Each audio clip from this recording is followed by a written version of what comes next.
오늘 우리에게 허락된 말씀은 신약성경 요한복음 8장 28절부터 30절 말씀입니다.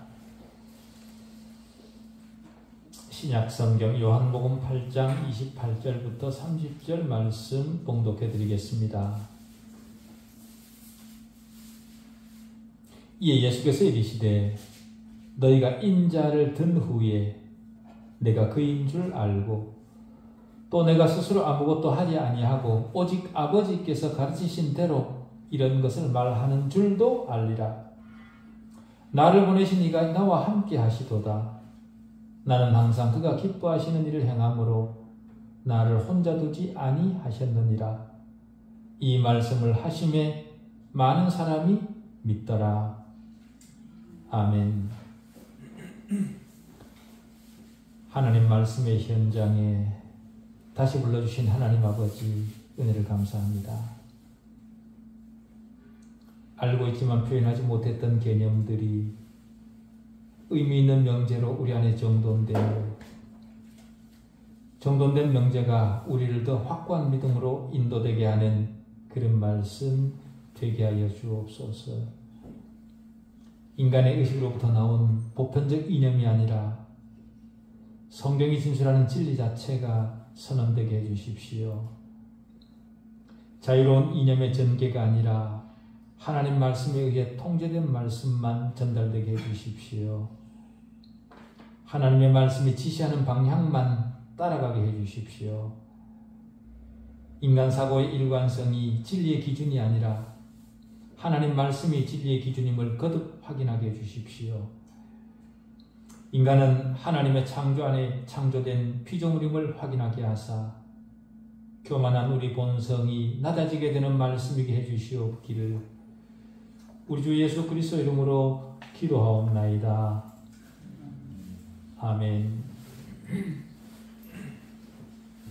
우리는 앞에서 그리스도를 헛되이 찾을 수도 있다는 사실을 확인했습니다.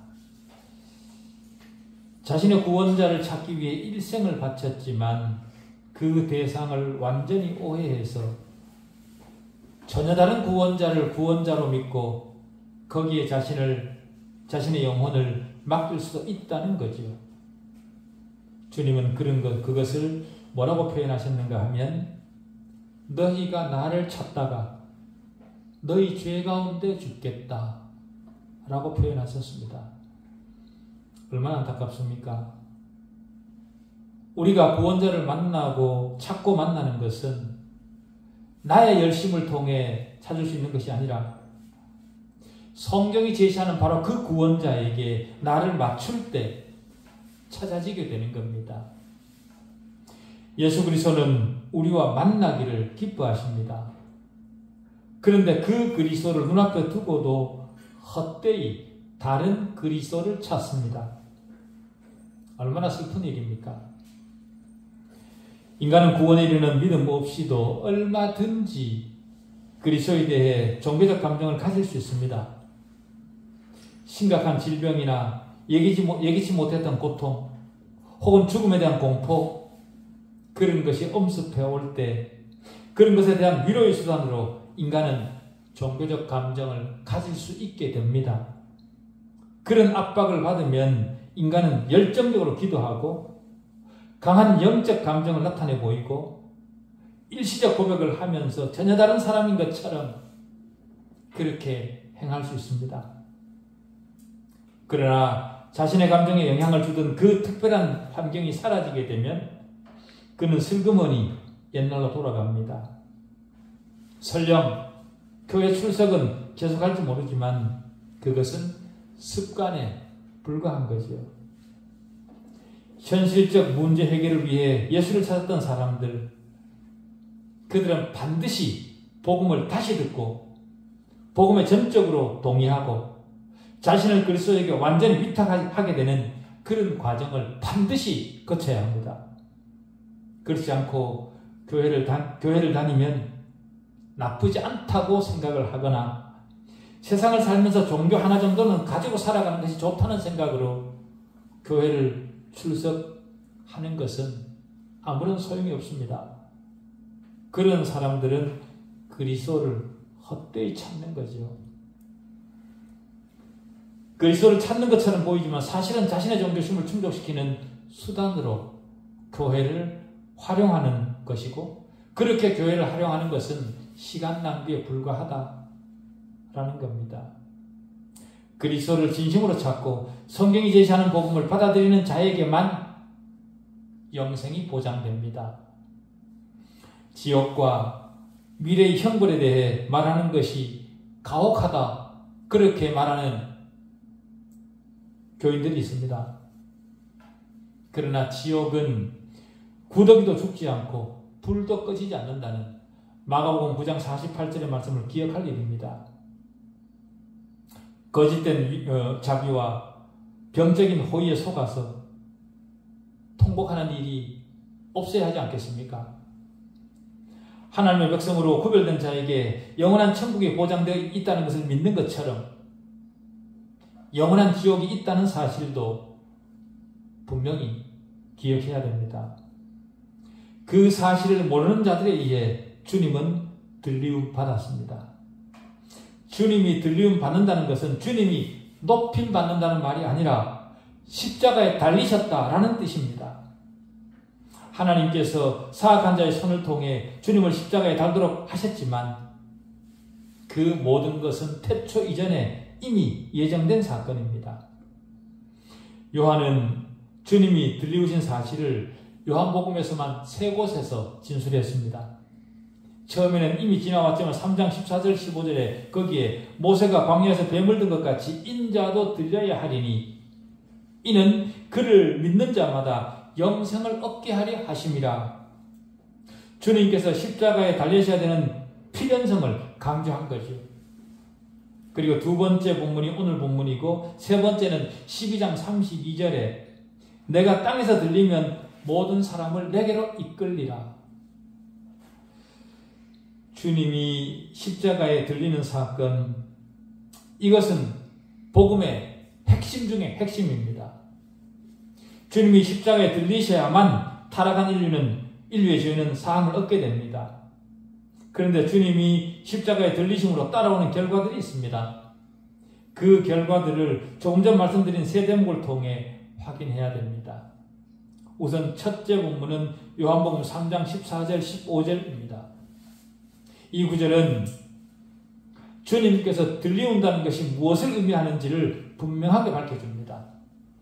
주님이 들리우신다는 것은 십자가에 못 박히심을 가리키는 겁니다. 십자가에 못 박히는 것은 하나님의 뜻에 의해 그리스도가 반드시 죽어야만 된다라는 것을 강조하는 거죠. 그래서 인자도 들려야 된다, 그렇게 기록하신 겁니다. 어째서 그리스도가, 하나님이신 그리스도가 반드시 죽어야 했습니까? 죄인을 구원하시려는 하나님의 영원한 계획 속에 그리스도가 죽는 일이 들어있기 때문에 주님은 죽으셔야 되는 겁니다. 바꾸어 말하면 주님이 죽으시는 것 외에 어느 것도 하나님의 목적을 성취할 수 없었기 때문에 주님이 반드시 죽어야 했습니다. 하나님을 반역한 인간의 죄를 사랑이신 하나님이 그냥 둘 수는 없었던 겁니다. 그렇기 때문에 인간이 지은 죄에 대한 대가를 지불함으로 인간의 죄가 용서받고 죄로부터 인간을 자유롭게 할 다른 인격이 존재하지 않았습니다. 어떤 사람도 사람의 죄를 대신할 자격이 없습니다. 왜냐하면 그도 죄인이기 때문에 그렇습니다. 모든 인간은 자신의 죄에 대한 대가를 지불해야 됩니다. 사람이지만 단순한 사람에 불과한 분이 아닌 죄가 없으신 오직 예수 그리스도만 인간의 죄를 대신 지불하고 우리를 구원하실 수 있습니다. 하늘 문을 열고 우리로 하나님 나라에 입성할 수 있도록 하실 수 있는 권한이 오직 예수 그리스도에게만 있습니다. 하나님이 그 권한을 예수 그리스도에게만 주셨기 때문에 그렇습니다. 신천지는 이만희에게도 그런 권한이 있다, 그렇게 광고를 합니다만은 이만희에게는 그런 권한이 없습니다. 그리스도께서 죽을 필요가 있었습니다. 왜냐하면 다른 누구도 죄인의 구속을 위해 대신 죽을 능력이 없었기 때문에 그렇습니다. 주님이 십자가에 못 박히지 않으셨다면 그 어느 것도 사람을 하나님께로 인도할 수가 없습니다.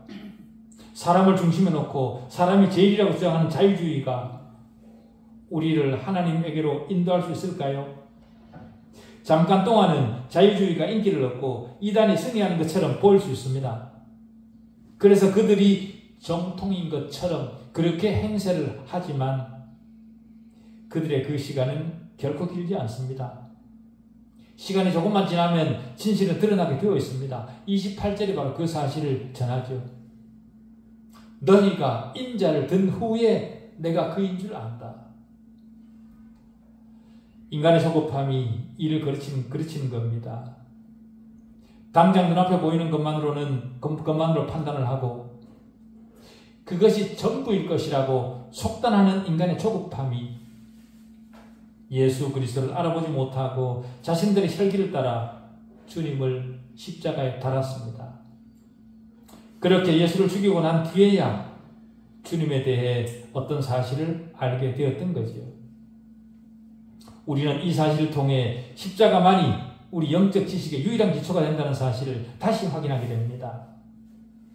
그리스도의 십자가 사건이 일어나자 그렇게 완고하고 패역했던 인간의 의지가 꺾입니다. 하나님의 진리를 받아들이는 데 있어서 가장 큰 장애물은 패역한 인간의 의지입니다. 패역한 의지를 가지고 있으면서도 그 의지가 패역한 의지라는 사실을 인식하지 못하는 것이 타락한 인간의 현실입니다. 그러나 인간의 패역한 의지는 십자가 앞에서 완전히 제거됩니다. 패역한 인간의 영혼을 깨어나게 할 수 있는 유일한 길은 오직 십자가뿐입니다. 십자가를 통해서만 인간의 죄는 해결이 되고 십자가를 통해 하나님의 능력이 나타납니다. 하나님의 능력은 부활을 통해 패역한 인간의 의지를 돌려놓습니다. 부활의 증거는 패역한 인간의 의지를 꺾고 십자가 앞으로 인도되도록 합니다. 부활의 현장을 보면서 인간은 그 어떤 말도 할 수 없었고 예수 그리스도가 하나님이라는 사실을 받아들일 수밖에 없었습니다. 주님께서 자신이 들리운다고 하신 말씀 안에 그 모든 사실이 다 내포되어 있습니다. 자신이 십자가에 들려진 후 일어난 일을 유대 지도자들이 보면서 주님이 누구신지 그제서야 깨닫게 되고 자신들이 무슨 짓을 했는지 뒤늦게 알게 된다는 거죠. 다시 말해 자신들이 그렇게 얕보던 그가 바로 여호와이심을 뒤늦게 알게 되는 겁니다. 유대인들은 주님을 십자가에 달기 전에 이미 이적을 통해 주님이 어떤 분인지 확인했습니다. 그러나 그들의 죄가 그들의 그 잘못을 멈추도록 하지 않았습니다. 그들 중 많은 사람은 주님이 누구신지를 이미 알았으면서도 주님을 자신들의 구주로 받아들이지 않았습니다. 현대도 마찬가지인 시대입니다.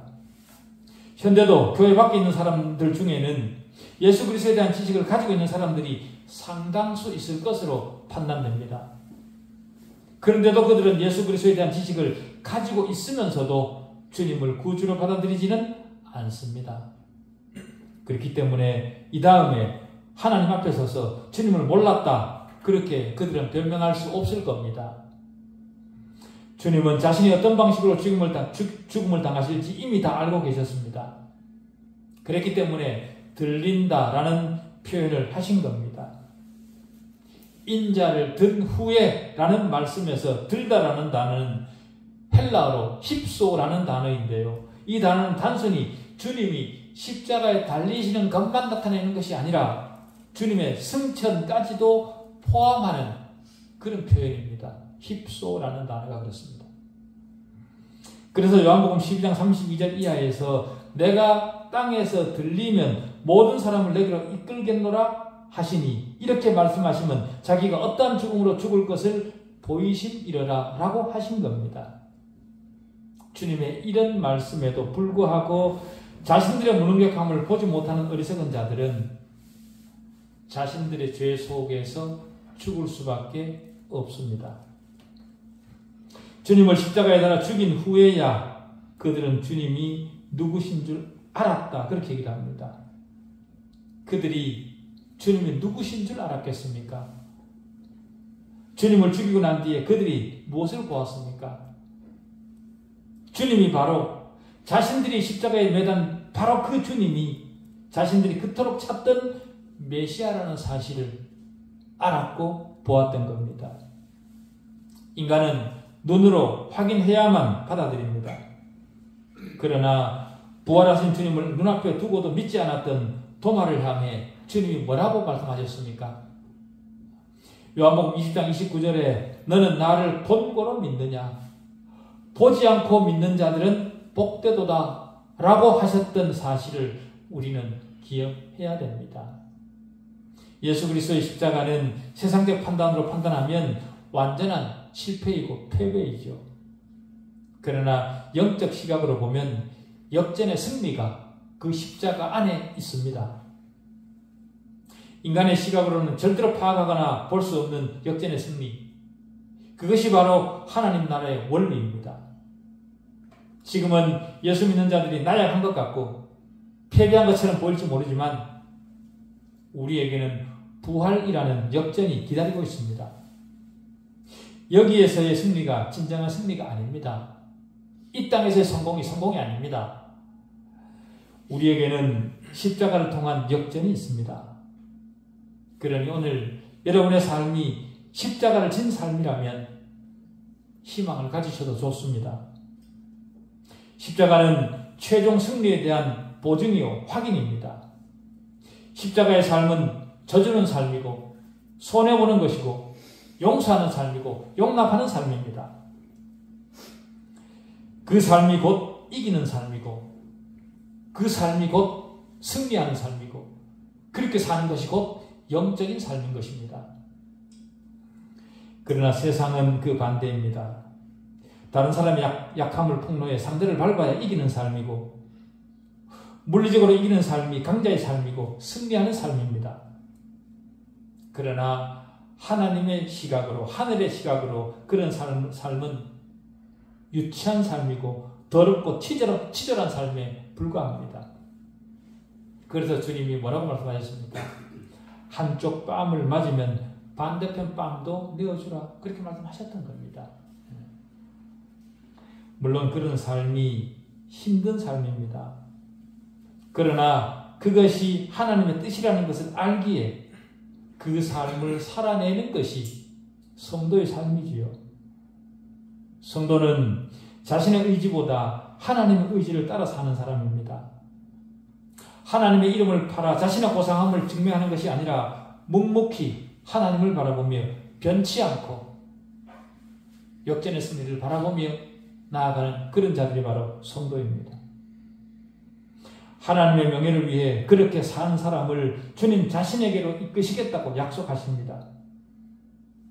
어째서 십자가에 못 박히신 하나님의 아들 예수께서 사람들을 자기에게로 이끄실까요? 예수 그리스도는 인간의 제1되고 가장 깊고 가장 크고 가장 근본적 필요를 십자가를 통해 충족시키셨기 때문에 그렇습니다. 인간의 가장 깊은 필요를 해결할 능력은 하나님 외에는 없습니다. 여러분, 인간의 가장 깊은 필요가 무엇입니까? 돈입니까? 명예일까요? 권력일까요? 그런 것들은 잠시 후면 다 지나갈 것들입니다. 인간에게 가장 절박하고 가장 절대적인 필요는 인간을 죄로부터 구원할 자기 자신을 죄로부터 구원할 구세주입니다. 그것보다 더 절대적 필요는 없습니다. 인간은 스스로 자신의 죄를 해결할 능력이 없습니다. 거기다가 인간은 그가 누구이든 죄 가운데 있지 않은 인간이 없습니다. 그래서 로마서 3장 23절은 모든 사람이 죄를 범하였음에 하나님의 영광에 이르지 못했다. 그렇게 말하고 있지 않겠습니까? 죄는 모든 인간의 공통 분모입니다. 유대인이든 이방인이든 그 어느 나라 사람이든 하등의 차이가 없습니다. 모든 족속, 모든 사람은 다 죄인입니다. 바로 그 지점에서 모든 인간은 동등합니다. 차별이 없습니다. 이 지점에서 우리가 누구인가를 거듭 확인하게 되는 거죠. 그런데 문제는 모든 사람은 이 피조세계 주인이신 무한히 거룩하신 하나님 앞에서 자신의 죄에 대한 책임을 져야 된다는 사실, 얼마나 막중합니까? 그렇기 때문에 그가 누구이든 하나님 앞에서 자신을 변호해 줄 구세주가 반드시 필요한 겁니다. 세상을 살 때 아무리 잘난 사람이어도 자기 스스로를 구원할 수 있는 그런 사람은 없습니다. 구세주가 필요하지 않은 사람은 세상에 없습니다. 하나님 앞에서 우리 죄를 변호만 하실 것이 아니라 나의 죄를 속죄하는 죽음을 대신 죽어주시는 분, 그리고 그 속죄를 통해 하나님과 화목을 이루고 영원히 우리 죄를 덮으실 그런 구세주가 모든 인간에게는 반드시 필요합니다. 온 우주에 성경이 말하는 예수 그리스도 외에 그 어떤 종교의 창시자도 속죄하는 구주를 제공하지 못합니다. 불교의 부처가 자신들이 해탈할 수 있는 길을 나름 안내하지만 그 해탈을 부처가 대신 이루어주지 못했고, 이슬람의 모하메드 자신을 알라로 선언을 했지만 그 역시 그들의 죄를 속죄하는 죽음을 죽었다 그렇게 말하지 못합니다. 유교도 당시로서는 감히 상상할 수 없는 선생 공자를 제시했지만 공자 역시 속죄하는 구주로 자신을 제시하지는 못했습니다. 기독교 외에 그 어떤 종교도 속죄하는 구주나 어떤 진정한 성격의 속죄를 선언하지 못합니다. 기독교와 다른 모든 종교와의 근본적 차이가 바로 그것이죠. 기독교는 예수 그리스도의 십자가를 통한 대속을 선언합니다. 그러나 그 다른 어떤 종교도 그런 선언을 제공하고 있지 못합니다. 그것이 바로 기독교와 다른 종교와의 차이입니다. 그럼에도 불구하고 어리석은 설교자들은 그 근본적 차이를 없애려고 노력합니다. 그래서 초교파를 말하고 종교 통합을 말합니다. 세상에 기준되는 진리는 없다. 그들은 그렇게 얘기를 합니다. 모든 사람의 생각은 존중받아야 되고 모든 사람의 생각이 진리의 기준이 된다. 그렇게 인간을 축해 세웁니다. 그런데 더 놀라운 것은 기독교인이라 말하는 그런 사람들이 그렇게 말하는 자들을 더 추앙한다는 사실이 더 놀랍습니다. 그러나 성경이 말하는 진리의 핵심을 제거한 기독교는, 진리의 핵심을 뺀 기독교는 사람을 울리고 웃길 수는 있을지 모르지만 인간의 가장 큰 필요를, 가장 절박한 필요를 충족시키지는 못합니다.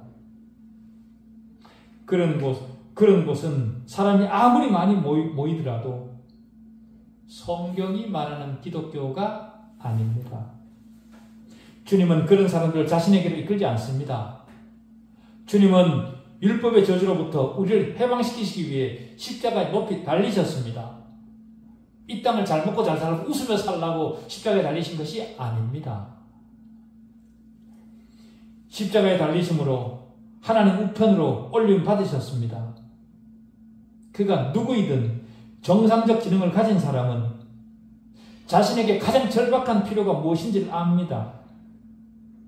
알면서도 굳이 외면하고 잊으려고 부인하려고 애를 쓰는 거죠. 그래서 술이나 다른 어떤 것을 통해 그런 생각을 잊어버리려고 노력을 하는 겁니다. 심지어 성경이 말하는 십자가 복음을 말하지 않는 교회에 가서 거짓된 설교자들의 말을 들으므로 자신에게 가장 절실한 의식을 없애려 그렇게 시도를 합니다. 내가 교회를 나가니 내가 예수 믿는 것 아니냐. 자기 스스로가 자기 스스로를 기만하는 겁니다. 사람이 아무리 그런 노력을 통해 자신의 죄의식을 낮추거나 무디게 할지라도 거룩하신 하나님 앞에서는 자신을 속일 수 없습니다. 그리고 너무도 분명하게 하나님 앞에서 자신의 상태를 변명해야 될 시간이 온다는 사실입니다. 지금은 힘들고 어렵지만 주님의 이끄심에 복종하는 사람은 복이 있습니다. 반대로 지금 웃음으로 대충 무마하려는 사람은 슬피 울며 이를 갈 날이 반드시 온다는 사실 명심해야 됩니다. 요한 1서 3장 16절은 그가 우리를 위하여 목숨을 버리셨으니 우리가 이로써 사랑을 알고라고 합니다. 로마서 5장 8절은 우리가 아직 죄인 되었을 때 그리스도께서 우리를 위하여 죽으심으로 하나님께서 우리에 대한 자기의 사랑을 확증하셨느니라 그렇게 말씀합니다. 사랑만큼 사랑을 이끄는 것은 없습니다. 하나님은 사랑이십니다. 하나님의 사랑은 사람을 절대적 안전으로 이끄십니다. 요한복음 3장 16절을 보십시오. 하나님이 세상을 이처럼 사랑하사 독생자를 주셨으니 이는 그를 믿는 자마다 멸망하지 않고 영생을 얻게 하려 하심이라. 이 말씀보다 우리에게 더 위로가 되는 말씀이 또 있겠습니까? 우리는 종종 믿지 않는 경박한 그리스도인들을 보게 됩니다. 그런 사람들은 자신의 현실적 문제 해결이나 자신의 신분 유지 혹은 설교자들의 달콤한 말을 듣고 그것으로 위로를 삼으려고 교회에 나오는 사람들입니다. 그러나 그들이 정말 절박한 마음을 가지고 요한복음 3장 16절을 따라 읽는다면 그들은 하나님의 사랑을 알게 되고 그 사랑 앞에 항복할 수밖에 없을 겁니다. 하나님의 사랑은 죄인을 자신에게로 이끕니다. 들리워진 그리스도가 십자가 위에 높이 들려진 그 그리스도가 자기 자신을 달았던 사람들을 이기셨습니다. 역전의 승리를 거두신 거죠. 무엇을 통해서요? 부활을 통해서요. 그 부활이 저와 여러분에게도 약속된 겁니다. 십자가에 달리는 순간 자신들이 승리했다고 그들은 함성을 질렀겠지만 그것은 아주 찰나에 불과했습니다. 십자가는 죄인을 구원하고 구원받은 죄인의 부활에 대한 보증입니다. 십자가가 바로 그런 겁니다. 십자가만 기독교의 모든 것입니다. 성경이 말하는 하나님을 참으로 알고 싶으면 십자가 앞에 나와야 됩니다. 십자가 앞에 나오면 과거를 묻지 않으시고 하나님에게로 이끄시는 하나님이십니다. 그 십자가 사랑이 지금 우리 마음을 정복할 수 있기를 바랍니다. 주님은 채찍에 맞음으로 주님이 십자가에 달리심으로 저와 여러분이 나음을 입었습니다. 그 사실을 기억할 줄 아는 우리 남은 신앙 되시기를 바랍니다. 기도하시겠습니다.